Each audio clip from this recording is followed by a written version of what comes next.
Order in the court. The gavel's crack resonated in the charged air, like the sound of thunder.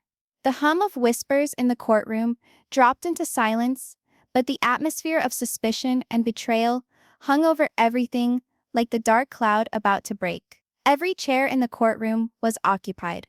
Family members, journalists, even strangers who had come solely to see the downfall of Kody Brown, the man who had bragged to create a utopian plural family. Kody entered with his typical swagger of confidence, shoulders thrown back, chin lifted just so. But nobody noticed the flash of nervousness in his eyes. Sweat dripped on his brow, and his hands jerked as he smoothed his suit. This was a man accustomed to dictating the story, accustomed to standing before cameras and spinning tales. But in the courtroom, no censors, no producers to shield him. Only reality, or the reality that might be established. Across from him were his wives, Meri, Christine, and Janelle. At one time, they were his partners, the bedrock of his company. Now they were his adversaries. Their gazes burned into him, not with loyalty or love, but anger. Betrayal had made them bitter, and each look they exchanged was one of anguish transformed into strength. Even his so-called favorite, Robyn, sat away from him. Her face was white, her lips clenched tight as if battling back tears. She had stood up for him for years, but now even she was torn, whether to stay by his side or part with the rest of them in accusing him. This wasn't merely another family conflict. This was warfare. The judge cleared his throat. This hearing is to resolve the claims of financial deceit, concealed assets, and mismanagement of the funds within the family. Mr. Brown, the court expects truthfulness today. Rumors murmured their way through the gallery. The accusations had stunned supporters throughout the country.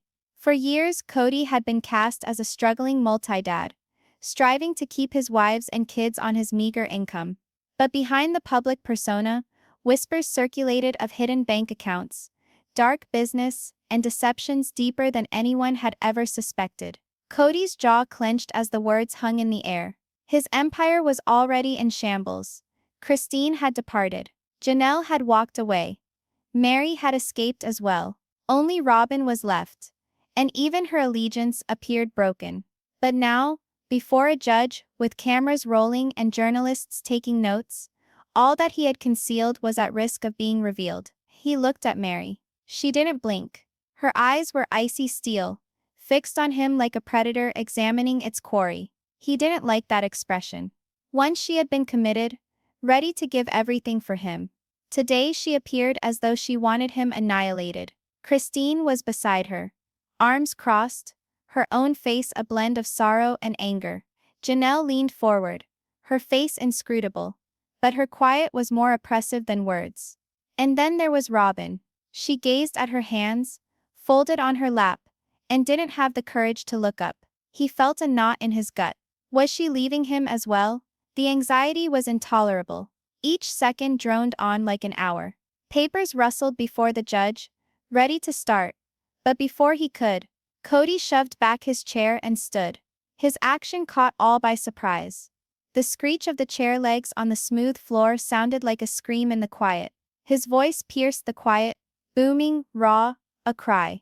"Corner me? You think you've won?" His gaze cut through the room, first to the judge, then to his wives, then to the crowd of strangers who gawked at him. His voice grew louder, with an edge of rage and fear. "Well, you haven't. You'll never break me. I won't sit here and let you bring me down. I'm leaving this country, tonight." The words burst forth like a bomb. Gasps shouted out from all directions. A reporter let his pen fall. A woman in the gallery clapped her hands over her mouth. The judge was caught mid-action, his gavel hanging suspended in mid-air. The wives glared at each other with shock, their expressions replicated on the faces of the spectators. Even the bailiffs, who were trained to keep their faces expressionless, looked at each other apprehensively. Meri was the first to respond. She leaped to her feet, her finger poking at him. "You're what?" Her voice shook, but it wasn't weakness. Rage. "Leaving the country? After everything that you've done to us? After the years you drained us dry, used us, lied to us? You're just going to run away like a coward?" Christine caught her arm, her own voice shaking. No, he's not merely running, he's hiding something. There's a reason he's so eager to go now. Janelle slowly nodded, her complexion wan. Something worse than we already suspect. The judge bashed his gavel. Order. I demand order in this courtroom. But no one could placate the turmoil. Kody stood there, breath coming in great heaves, eyes bulging like a caged animal. His statement wasn't an outburst. It was a confession. How he said it, the way his voice rose with urgency, implied something beyond fear of loss of money or reputation. He seemed to think remaining in the nation was something much more perilous than losing a court case. The rumors circulated among the crowd. Why is he leaving? Does he have offshore accounts? Is someone after him? The atmosphere became tense, and even the judge seemed to be disturbed. Mr. Brown, the judge stated firmly, this court will not accept threats or disturbances. You are not allowed to leave until this case is disposed of. Do you get me? But Kody did not sit down. He leaned forward, grasping the tabletop's edge. His voice dropped, but the hushed intensity only made his words more terrifying. You don't get it, Your Honor. None of you do. This isn't about losing a case. This isn't about money. If I remain here, I lose more than everything. I lose my life. The courtroom fell absolutely silent. Even the judge, grizzled and unflappable, seemed shocked. The implication lingered in the air like cigarette smoke. What did Kody mean? Who was pursuing him? What was he keeping hidden that was so deadly he'd sooner leave behind his wives, his kids, and his whole life than remain one more day? Robyn broke the silence at last, speaking in a whisper. Kody, what are you saying? Her voice shook, and her eyes were wide with terror. For once it seemed like even she didn't know the truth. But Kody didn't respond to her. He glanced at his wives, then the judge, then the courtroom full of strangers. His mouth curled into a sour smile, though his eyes gave away his terror. You'll know soon enough, he grumbled. But by that time, I'll be gone. The gavel came down once more. Mr. Brown, sit down at once or I will have you taken from this courtroom. Kody eased back into his seat, but the harm had been done. His words had sparked a blaze of suspicion, fear, and expectation that could not be extinguished. Each individual in that room was aware of one thing: this case was no longer about money or infidelity. Something larger was hiding in the background, something that even Kody Brown shook for. And as the courtroom again returned to tense silence, one question blazed in everyone's mind. Why was Kody Brown actually going abroad? The judge's gavel rang out once more, echoing with the loudness of a gunshot. Order! I said, order. But already the courtroom was spiraling out of control. The reporters hunched forward with pens at the ready. The audience moved in shocked muttering, and the wives shared horrified glances. Kody's tirade wasn't only dramatic, it was threatening. His words held a shade that daunted even the most steadfast of the room. The prosecutor, a tall man with sharp features and a voice that cut like steel, stepped forward. He had been waiting for this moment, waiting for Kody to lose control and reveal more than he intended. With deliberate calm, he placed a thick folder onto the desk, the sound of it slamming against the wood commanding silence. Mr. Brown, the prosecutor began, his tone firm and unyielding. You say you're leaving the country. You claim it's a matter of survival. But this court has evidence that says otherwise. Evidence that proves you've been planning this escape for years. He opened the folder, flipping through documents before holding one up for the court to see. Bank accounts, Mr. Brown. Wire transfers to accounts not located within the United States. Great amounts of cash. Transferred quietly and regularly. Concealed from your wife and concealed from the law. Do you plead this? Kody's glance shifted to the folder. His mouth pressed into a thin line. The silver-tongued patriarch for once had no snappy comeback. Gasps passed through the room. The crowd was no longer strangers. They were spectators to a collapsing empire. Meri stood up, no longer able to contain herself. Her voice trembled, but fury fueled her. You've been transferring money, she yelled. While we were fighting to pay bills, while our children went hungry, while we pleaded with you for honesty, you were privately planning your exit strategy? Her words hit like a hammer. The gallery grew louder. Christine placed a hand on Meri's arm, but her own rage overflowed. Of course he was. Christine bit out, looking at Kody.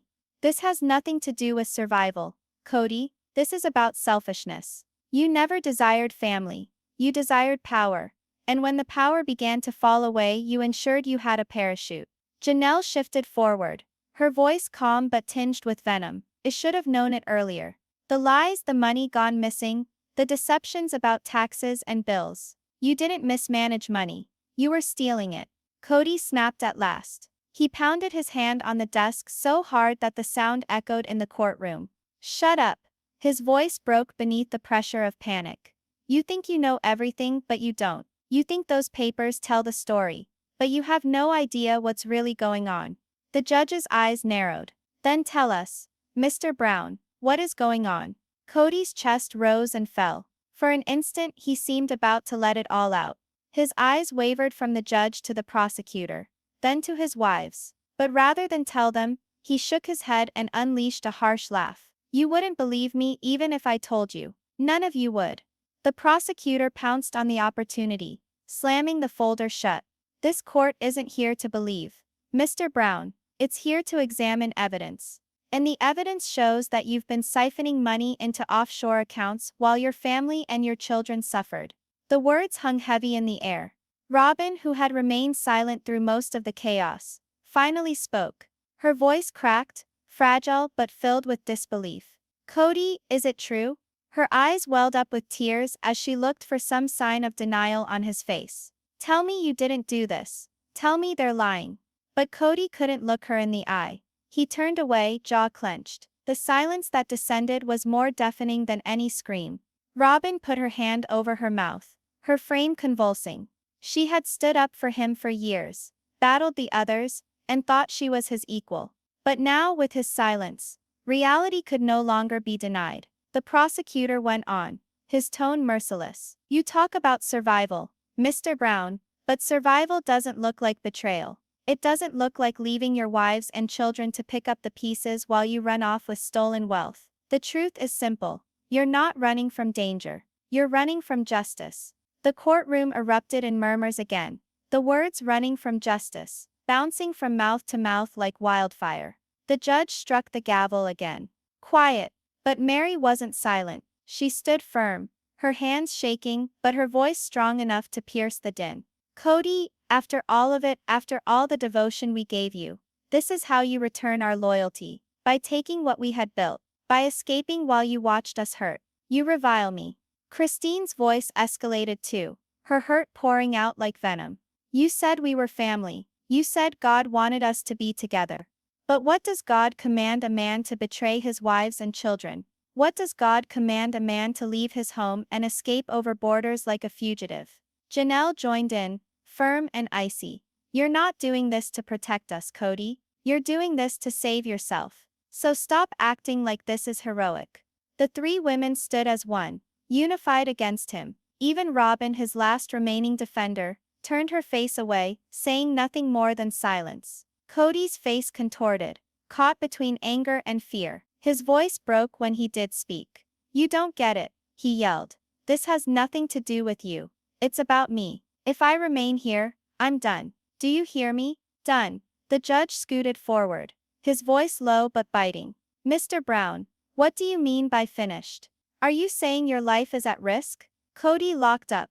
For 1 second, his face gave away something darker, something heavier. His lips opened as if to say something awful, but then he clamped them shut. He ground his jaw and shook his head forcibly. I've said too much, he growled. The courtroom breathed. Everybody knew it. Kody was keeping something back. Something more than money. More than betrayal. His anger was not mere desperation. It was fear. Actual, deep-seated fear. And the fear only intensified the mystery. What was Kody Brown actually trying to escape to another land for? The courtroom was choking with silence. Kody sat crouched forward, his fists curled up so hard his knuckles whitened. He just admitted, in his own voice, that staying was being finished. But what did that mean? No one knew.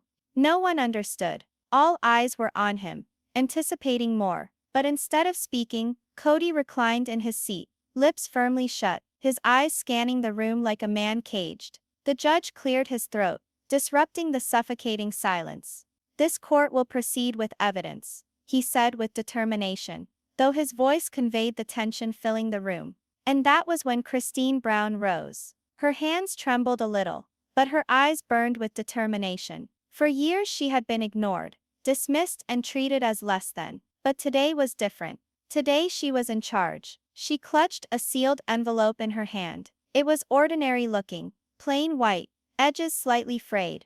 But the way she gripped it informed everyone that it was far from ordinary. "Your Honor," Kody's voice was firm. Her words projected from around the lump in her throat. "Before Kody flees responsibility, the court must see this. Inside this envelope are papers he never wanted us to see. Evidence of what he's been keeping from us." The gallery gasped in shock. Cameras snapped. Reporters leaned forward, straining forward. Kody's head whipped round, his complexion paling. "Kody, don't you dare." His voice cracked with fear. "You have no idea what you're holding. Put it away. Now." But Kody didn't blink. She moved closer to the bailiff, passing over the envelope like it was the very gun that could finally kill him. "Ah, I know perfectly well what I'm holding," she replied icily. "I discovered it in a box you believed you concealed. Years of secrets. And now the truth is revealed." Kody pushed forward, but was restrained by the bailiffs. His voice grew more desperate. "Judge, you can't let this. That envelope was stolen. It's private, confidential." The judge arched an eyebrow. "Confidential, Mr. Brown? Or incriminating?" The bailiff handed the envelope to the judge. The whole room leaned forward. As the seal was broken, paper ripping made a drumbeat of doom. Inside there was a pile of documents, bank records, property titles and sheets of wire transfers. The judge leafed through them slowly, his face growing harder with each turn. At last he spoke. "These accounts, they are not only linked to multiple domestic banks, but also to several foreign ones. Switzerland, the Cayman Islands, Belize." "Mr. Brown, it appears you've been moving money offshore for at least 5 years."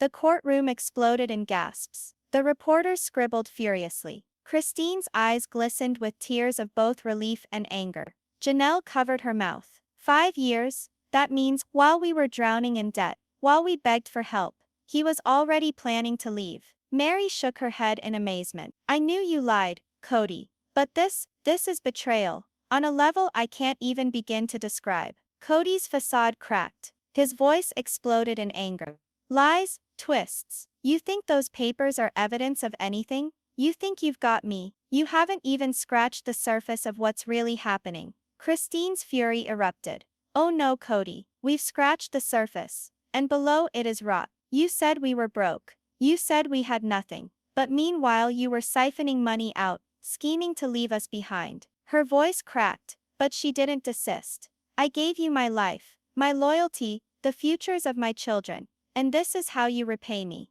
By draining us dry and fleeing like a thief in the dark." The judge picked up another sheet from the pile. His voice became colder. "Mr. Brown, these documents also indicate the acquisition of a foreign property, an expensive house under a shell company. Do you want to tell the court about that?" Kody froze. His eyes went white, his jaw so tight it seemed like it could crack. Robyn spun around to face him, her expression twisted in horror. You bought a house in another country, without asking me, without asking anyone." Kody shunned her gaze. Her tone became shrill, cracking with the intensity of betrayal. "All those nights you told me we were struggling. All those tears you watched me cry when bills accumulated. You lied to me, Kody. To me." Robyn's loyalty broke for the first time. She was no longer his protective shield. The judge banged the gavel once more. Order! Partners? This a courtroom, not a brawl. "Mr. Brown, the evidence against you is overwhelming. Offshore accounts, a secret foreign property, money siphoned out of your family. Any defense?" Kody leaned forward, eyes blazing, sweat running down his temple. His voice was biting, fractured, desperate. "You think you know, but you don't. You don't know how hard it was for me to hold this family together. You don't know the enemies I've made, the threats I've faced. That house, that money, it was not for me. It was my only hope to endure what's coming." The courtroom sat in stunned silence once more. "What's coming?" Meri asked, her voice shaking. But Kody only shook his head wildly. If I told you, you wouldn't believe me. And if some people knew I was speaking, none of us would be safe. Not you, not me, not anyone in this room. The judge's eyes narrowed. Organized crime. Mr. Brown? Blackmail? What are you insinuating? Cody's lips twisted into a sour smile. You wouldn't know, Judge. All you hear are papers and figures. But what's behind those figures are names. Names of power. Names of people who don't forgive. Names of people who don't forget. The wives shared shocked glances. Christine spoke softly. He's not only a liar, he's brought us into something more sinister than we thought. The audience hummed with gossip.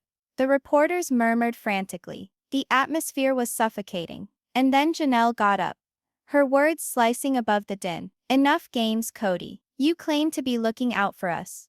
But you've only ever looked out for yourself. You brought your bed to where you made it with bad people. And now you want to flee while the rest of us get left behind to suffer the consequences. Well, not today. Her words rang out like a hammer blow. For the first time, Kody had no answer. He slumped back in his chair, rage and terror distorting his features. The judge reviewed the documents one last time before banging the gavel. This court will take an adjournment. When we reconvene, we will proceed toward a decision. But let me make one thing clear to you. Mr. Brown, you are not to leave this courtroom. Guards, see that he doesn't.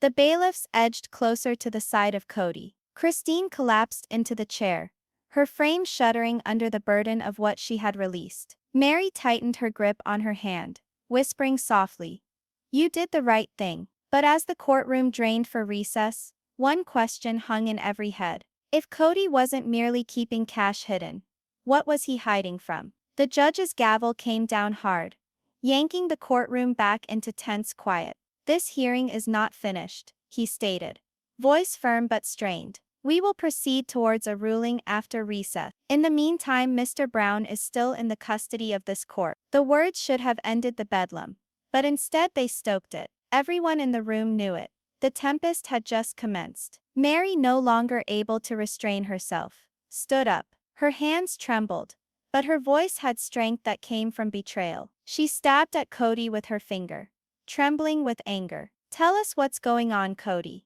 What are you scared of? You're always talking about enemies and threats. What is it? What did you do?" Christine stood also, her face white but her eyes blazing. "Is it money laundering? Did you get involved with criminals? What kind of man puts his whole family's safety at risk just to defend himself?" Janelle's tone was icier, harder. "You've been keeping things secret for years, lying to us, deceiving us, sucking the life out of us. But this feels larger than lies. This feels like something more sinister.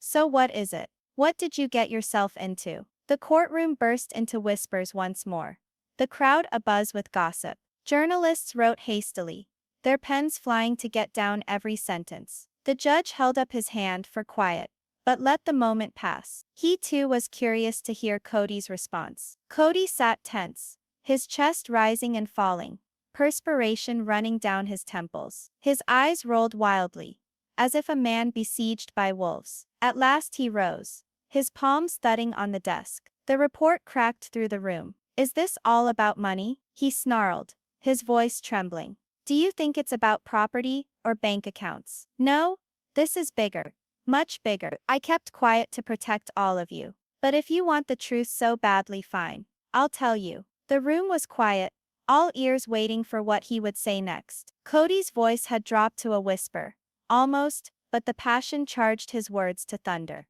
"There are individuals out there, individuals you don't mess with, individuals who smile to your face while they hone the knife behind your back. I cut deals with them, deals I believed would benefit us. But they never forget, never forgive. If I remain here, I'm dead. Do you comprehend?" "Dead," gasps swept through the room. Robyn's eyes widened, her hands shaking as she gripped the rim of the table. "Kody, what have you done? Who are these individuals?" But Kody said nothing. He angled his face away, his jaw clenched in a tight line, unwilling to look at her. The judge's face grew stern. "Mr. Brown, are you asserting contact with organized crime, blackmail, illicit financial networks?" Kody laughed bitterly. It wasn't a laugh of confidence. It was empty, shattered. The laugh of a man cornered. You wouldn't believe me even if I told you. You see numbers on paper. But behind those numbers are names. Names that make even the law shake in their boots. Christine shook her head, crying. You brought harm into our home. You brought harm into our children's lives. And you did it for greed. Kody flashed at her, his face contorted. No, not greed. Survival. Everything I did because I figured it was the only thing. But the second I signed those contracts, the second I transferred that cash, I knew there was no turning back. And now they're watching. Waiting. If I don't vanish, they'll come for me. The room hummed again, voices spilling into one another. Meri's voice sliced through the din like a knife. Then let them come for you, Kody. You made this choice. You betrayed us. And now you expect us to feel sorry for you? No, you don't get that from me. Not anymore. Her statement was greeted by nods from Christine and Janelle. The three women stood there together, their faces set with anger and grief. Even Robyn was looking torn for the first time, her allegiance in question. The judge again rapped the gavel, insisting upon quiet. This is not a circus, Mr. Brown.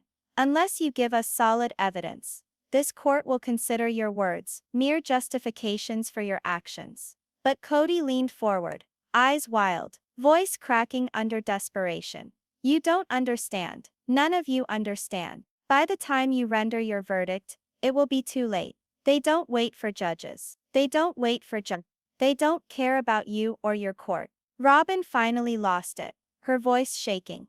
Then why bring us into this? Why get your family involved? Why not keep us safe, rather than tearing us down? Kody's face softened for a brief second, as if her words pierced through his armor. But then the hardness returned. I thought I was protecting you, he said hoarsely. I thought by keeping quiet, by hiding the truth, you'd all be safe. But I was wrong. And now it's too late for all of us. Christine clutched Janelle's hand, her body trembling. Meri's face hardened with resolve. The wives weren't afraid of the threats. At least, not enough to excuse Kody's betrayal. The prosecutor stepped forward again, his voice sharp and clear. Your Honor, this is the very reason that Mr. Brown should not be permitted to go. He says his life is in jeopardy, when in fact the proof indicates he has been planning his exit way before today. Offshore bank accounts, secreted out properties, deceit upon deceit. If he is permitted to go now, we might never lay eyes on him again,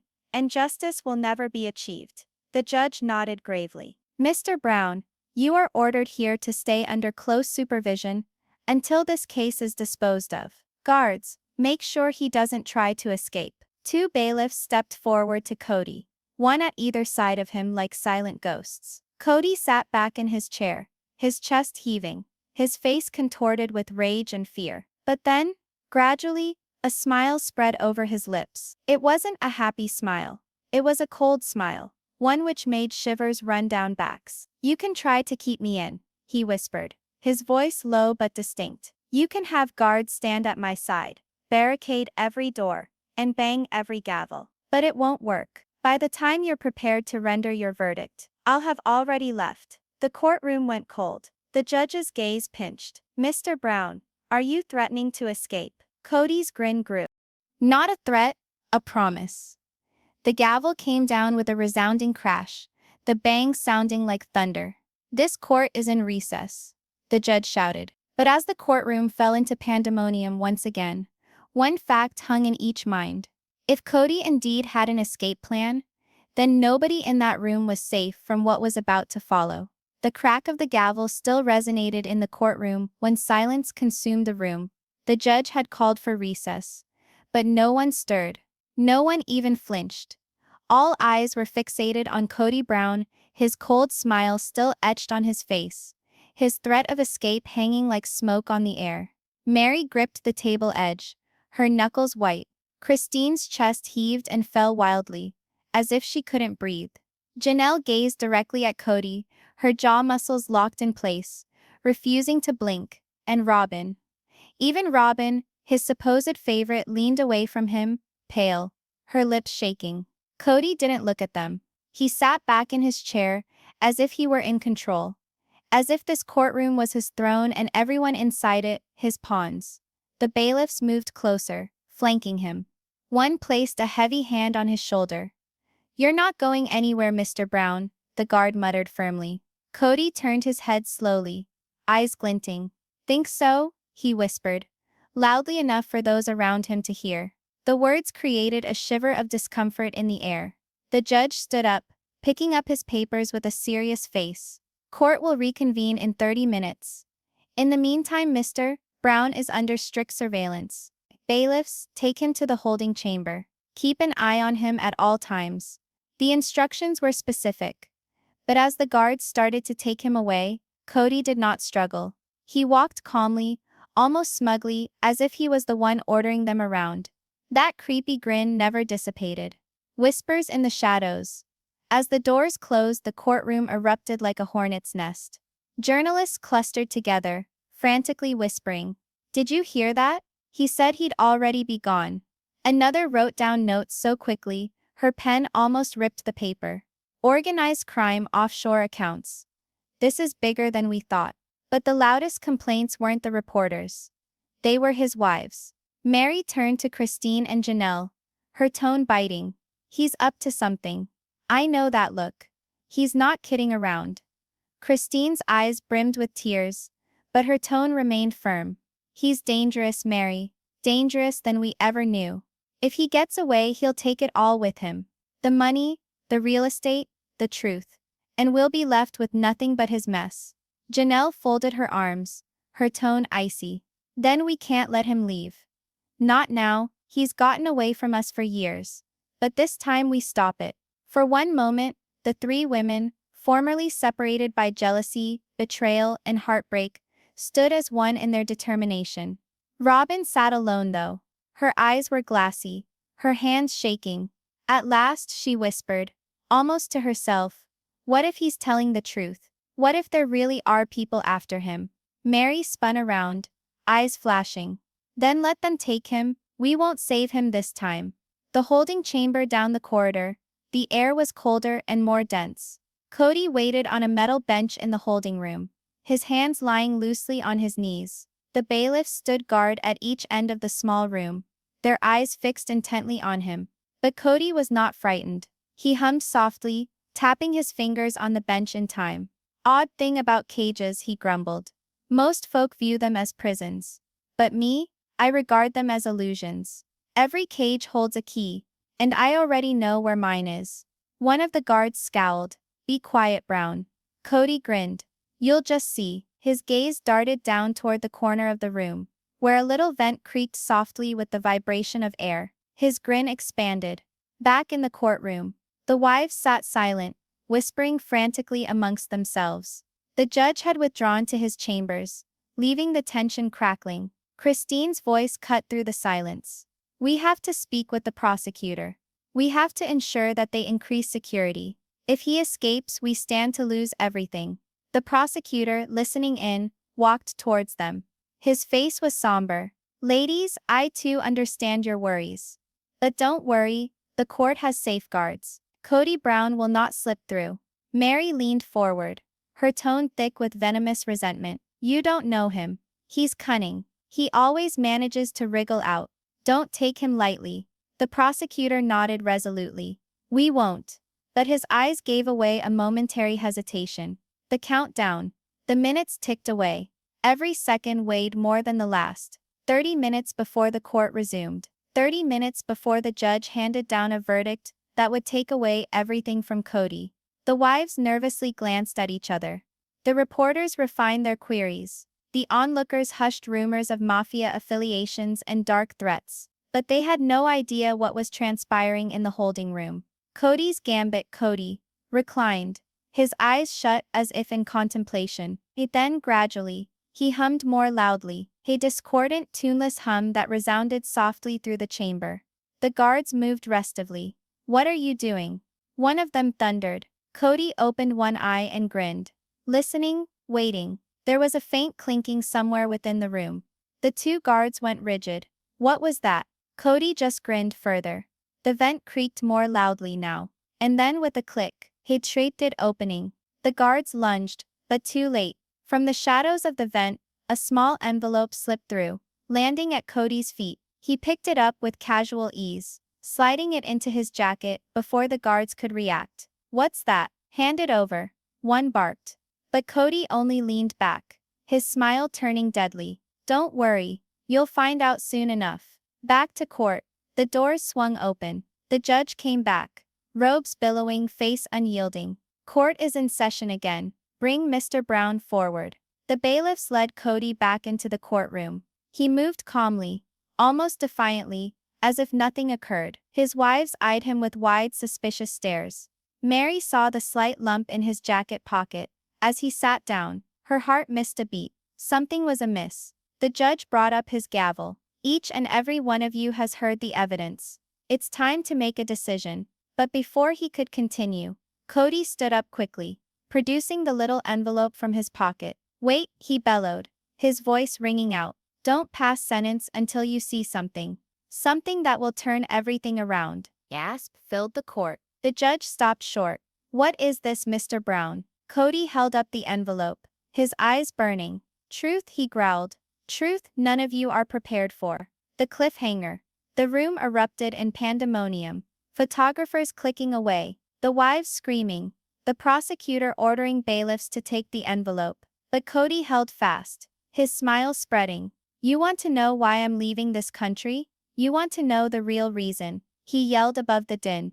"Then you'll see. But once you do, nothing will ever be the same." The judge slammed the gavel, yelling for order. But too late. Kody tore open the envelope. The entire courtroom leaned forward in suspense. Meri's lips parted in shock. Christine's tears froze mid-fall. Janelle gripped the table like it was her lifeline, and Robyn gasped. But before a single page could be revealed, the lights flickered. The courtroom went dark. Screams echoed through the chamber, and Kody's voice, low, mocking, terrifying, cut through the darkness. "You wanted the truth. Now you'll never forget it."